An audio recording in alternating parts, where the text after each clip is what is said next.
Hey guys, welcome to ODA Class. My name is Shushanth and today we have mathematics paper analysis and discussion. So as you all have written your final board exam and you must be wondering what kind of score you will get, what kind of paper it was, whether it was too difficult, whether it was too easy. So here I am in this video to have a rigorous analysis of the whole paper. Not just the analysis part, in fact I'll be discussing some important and difficult questions as well so that you can actually check with the solution whether you have written those solutions properly or not, whether you will get those scores or not. Let's begin with the analysis part, guys. Okay, so our team went through the whole analysis of the paper and we got to know the whole level of difficulty was actually medium. It wasn't too difficult, it wasn't too easy. In fact, there were more easy questions. Percentage wise distribution, if I talk about, there were 59% paper was actually easy, and this 59% actually consists of objective type and 2 marker,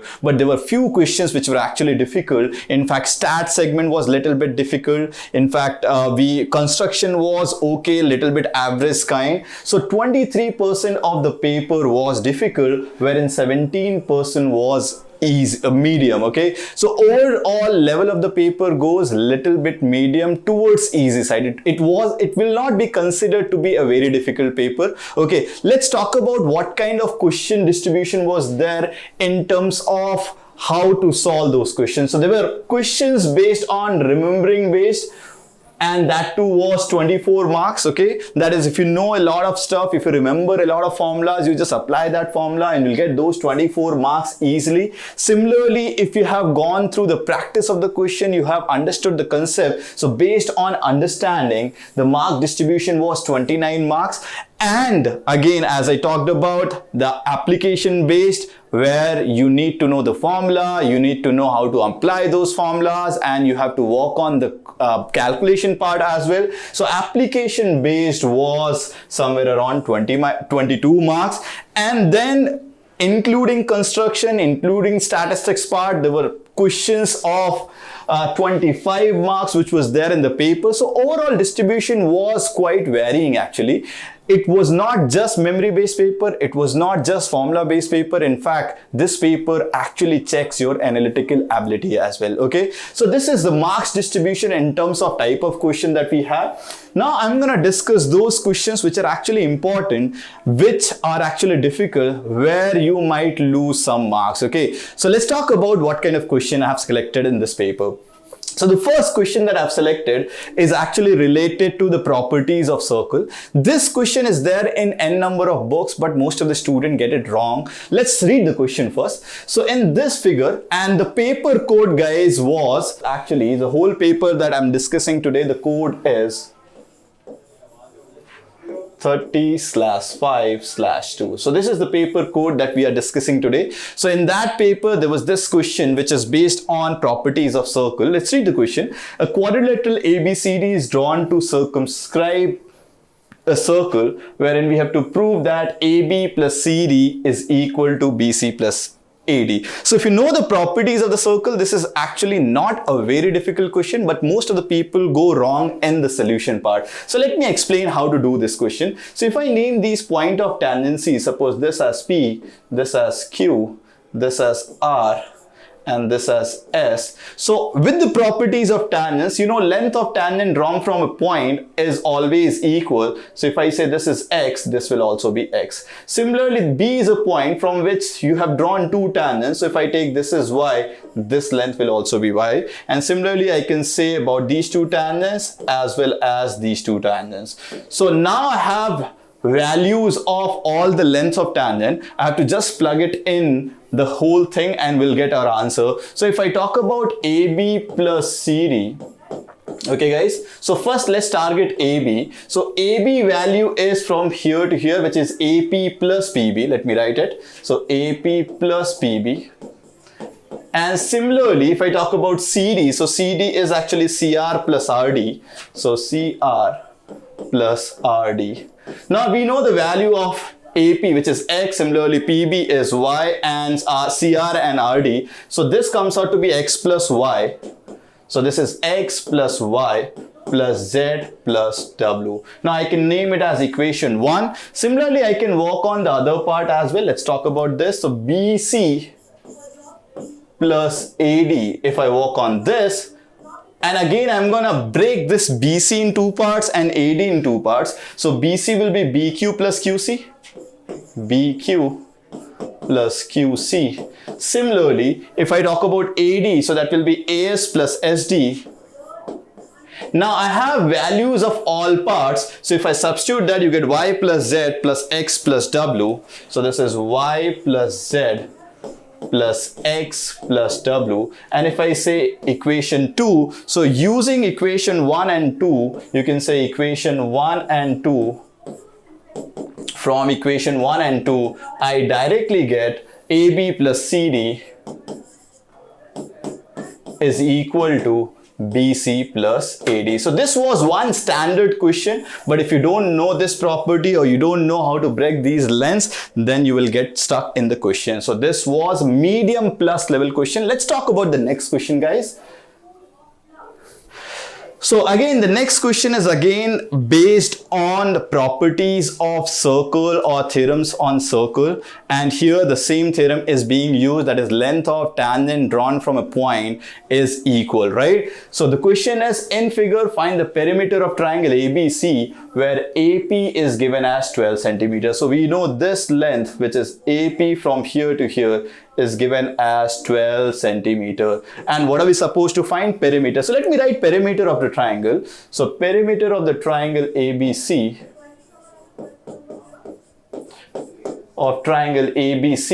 I can clearly write that to be AB plus BC plus AC. So it will become AB plus BC plus AC. Now guys, what you can do is you can break BC into two parts, which is BD plus CD. So let me do that. So this will become AB plus BD plus CD plus AC. Now you all know, based on properties of tangent, BD will actually be equal to BP. Similarly, CD will be equal to CQ. So let me write that, and you get AB plus BP plus CD will be equal to CQ plus AC. And here you could write the reasoning as well. In the board, you have to write this part, that is actually BD is actually BP, and similarly CD is equal to CQ. Now notice that AB plus BP is actually AP, so these two will get you AP. Similarly, CQ plus AC, so CQ plus AC will be AQ. Now I know AP and AQ are lengths of tangent drawn from point A. So can I say AP will be equal to AQ? Now AP is already given as 12, so these two are equal to 12. So let's plug in that. You get 12 plus 12, or you could say 24 centimeter. So the first two questions that I have discussed is based on properties of tangents of circle, and these are of medium or medium plus level. Let's discuss the third question, guys. And third question is from the segment where you guys are most scared of. N number of times you have asked me to make videos on trigonometry, and actually a question came on trigonometry, so I don't consider it again to be of extremely difficult level. This is again of medium level. You just have to use one identity in this question, that is sin square theta plus cos square theta equal to 1. Let me work on the solution, guys. Okay, so the question is, prove that 2 cos cube theta minus cos theta upon sin theta minus 2 sin cube theta is cot theta, right? So I'm gonna pick up LHS part, and let's see how the LHS will change. So LHS is 2 cos cube theta minus cos theta upon sin theta minus 2 sin cube theta.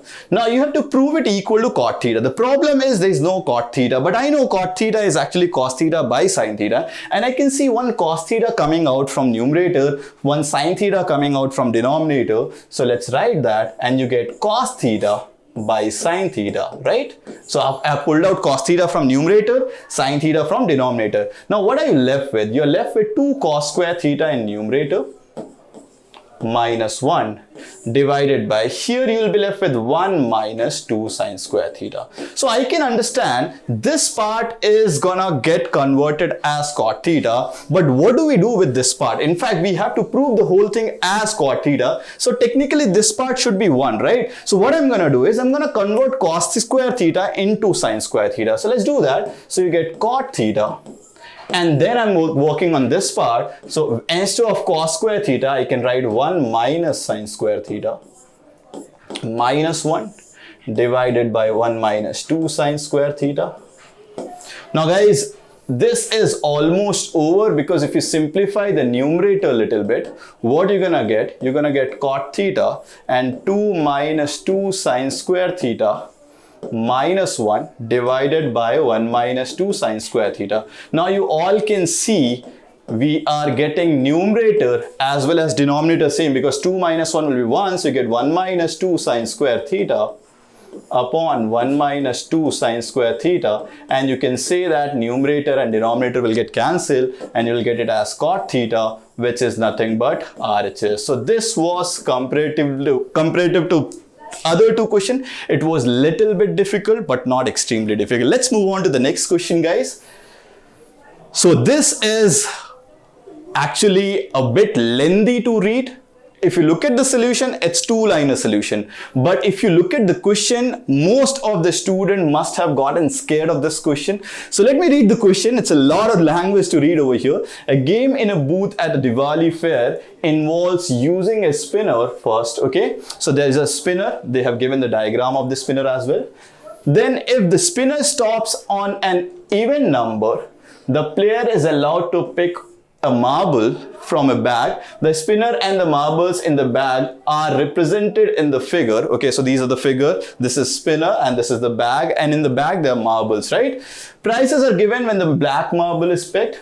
Shweta, there's a player Shweta who plays the game. Now there are two questions based on this, and this particular question actually came for 3 marker. So this is like 1 mark you'll get for this, I think, and 2 marks you'll get for this. Okay, so let's see how to handle these two questions. So the first question is, let me read the question. What is the probability that she will be allowed to pick a marble from the bag? Now, the question says that a player is allowed to pick a marble from the bag if it stops at even number. That is, if the spinner stops at even number, then only the player will be allowed to pick up a marble, right? So probability of Shweta being allowed to pick up a marble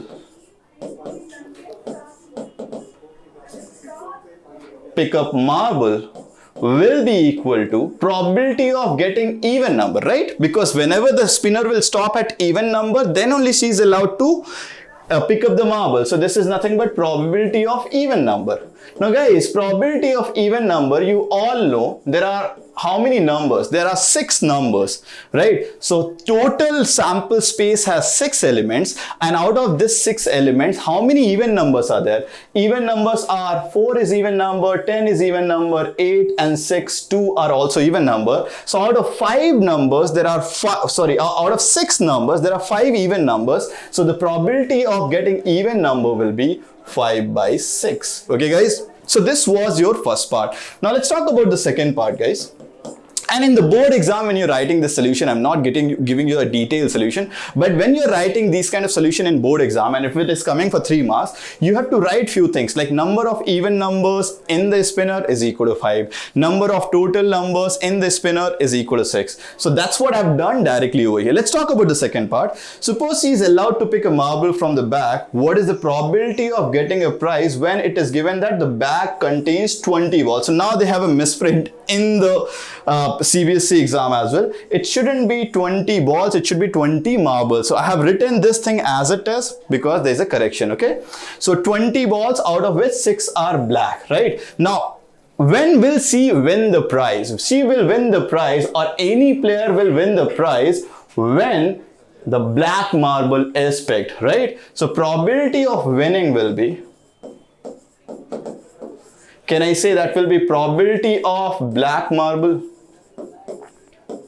Now, how many total marbles are there, guys? total marbles are 20, and out of those 20 marbles, how many black marbles are there? 6. So can I say probability will be 6 by 20, or you could write it as 3 by 10. So this was a little bit lengthy question to read, but solution wise is just few steps only. Okay guys, so this was probability based question. Let's go for the next question. So the next question that is over here is based on application of quadratic. This is one of the word problem they have selected. Okay, let me read the question. Sum of the area of two squares is 544 meters square. Okay, this is one useful information. If the difference of their perimeter is 32 meter, find the sides of the square. So what we're gonna do, we're gonna assume the side lengths to be A unit and B unit. So let's say let the sides are A and B. Now if sides are A and B, then areas will be A square and B square, and the first information is sum of areas is 544. That means A square plus B square is 544. This is first information. The second information is difference between the perimeters. So if I assume A is more than B, so I can say 4A is the perimeter of the first one minus 4B, which is the perimeter of the second one, is actually given as 32. So from here you get A minus B is equal to 8. Now what we can do is we can find the value of A, which is actually B plus 8 over here, and we can plug it in the first equation. So if I do so, we're gonna get B plus 8 whole square plus B square is equal to 544. Now let's expand this square, and if you expand it, you're gonna get 2b square plus 16b plus 64 is equal to 544, or from here 2b square plus 16b minus 480 equal to 0, and 2 you can see easily getting cancelled, so you get b square plus 8b minus 240 is equal to 0. This is a quadratic. You can factorize it. You can use Sridharacha formula to get b value. So if I do the splitting of middle term, you're going to get b plus 20 into b minus 12 is equal to 0. So two b values are coming, which is minus 20 and 12, and you all know you have to neglect this one because the side length cannot be negative. So the b value is actually 12. Now if b is 12 and if I plug this value over here, you'll get a value as 20. Okay guys, so these are the side lengths of the squares, and this was a fairly easy question. The only thing is that you have to assume the side lengths, you have to use the information to develop two equations, and once you have two equations, two unknowns, solve the equations using the quadratic. Okay, let's move on to the next problem guys.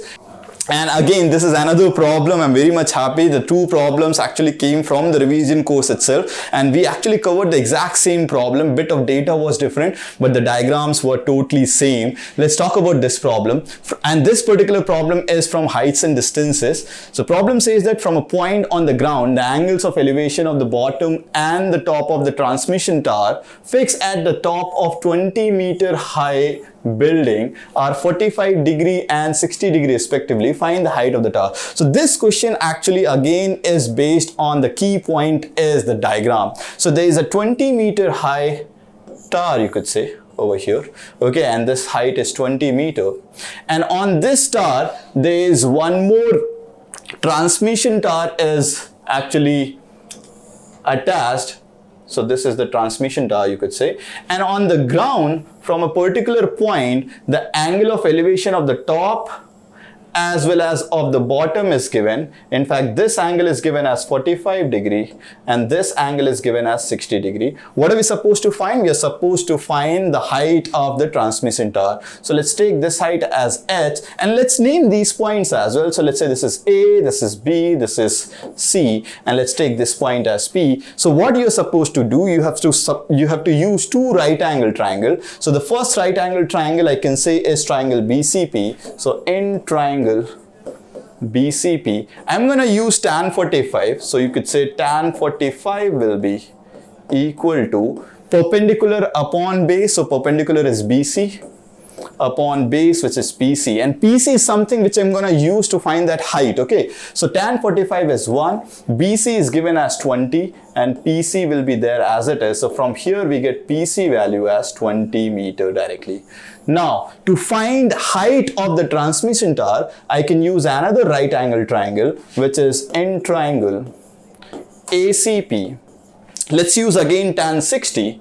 So if I use tan 60, and we all know tan 60 value is root 3, so tan 60 will be AC divided by PC. Now tan 60 is root 3, so let's plug in that. AC we can split in two parts, which is AB plus BC, and AB is H and BC is 20, and PC we have already worked on to be 20, and from here if you simplify, we'll get H value as 20 into root 3 minus 1. But guys, don't leave your answer as it is, because they have already given the root 3 value in the question. So do plug in fact you should have plugged in the root 3 value in H, and you will get a decimal answer for this question as well. Okay, so guys, these were the important question which was there, and in fact difficult question which was there in your final CBSE maths exam. Tell us more about your experience about the whole paper, how the whole paper went. Did you find it easy? Did you find it difficult? And do write your queries in the comment box. If you have liked these solutions, if you have understood these solutions of difficult problem, do like this video. For more such videos, subscribe to ODA Class. I'll see you guys in the next video. Until then, bye bye.